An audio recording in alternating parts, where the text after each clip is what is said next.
আমাকে কেতা সেলাই করতে হয়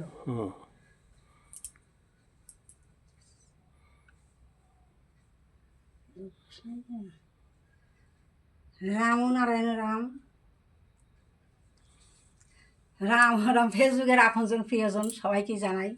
আমার এই একটা সেই মানে হাতের কাজ শুয়ের কাজের অভ্যাস আমি এই কাজের পাকে পাকে কাজের মাধ্যমে মাঝে মাঝে আমি এই কাঁথা সেলাই করি এই কাঁথাটা দেখো আমার এই লম্বায় হচ্ছে 5 হাত এই লম্বায় হলো 5 হাত এই যে আর এই পাতালে পিলে হচ্ছে 4 হাত 4 হাত এই কাঁথা কিন্তু অনেকে বুড়া বুড়া কাপড় ফেলে দেয় আর এই কাঁথা কিন্তু সেলাই করলে অভ্যাসটা খারাপ না করা ভালো এই কাঁথাটা এই যে ফাল্গুন চৈত্র আসতেছে না ফাল্গুন চৈত্রে কিন্তু লেপ কম্বল গায়ে দিতে ভালো লাগবে না এই কাঁথাটা দেখো কত সুন্দর নরম মরমরে না নরম এই কাঁথা পায়ের উপর দিলে অনেকটা ভালো লাগে যখন বৃষ্টি আসলেও গায়ের উপর দিলে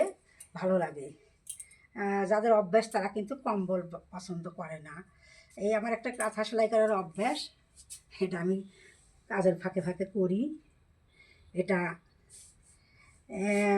একটু কষ্ট পরিশ্রম তো হবেই তাতে কি তা হচ্ছে হয় নাই এখনও যখন হয় আমি তখন তোমাদের দেখাবো এই দেখো আমার সব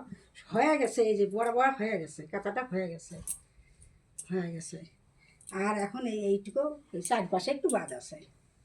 যখন হবে তোমাদের সেটাও দেখাবো রাম রাম তৎক্ষণে আপনারা ভালো থাকবেন সুস্থ থাকবেন পরে আবার আমি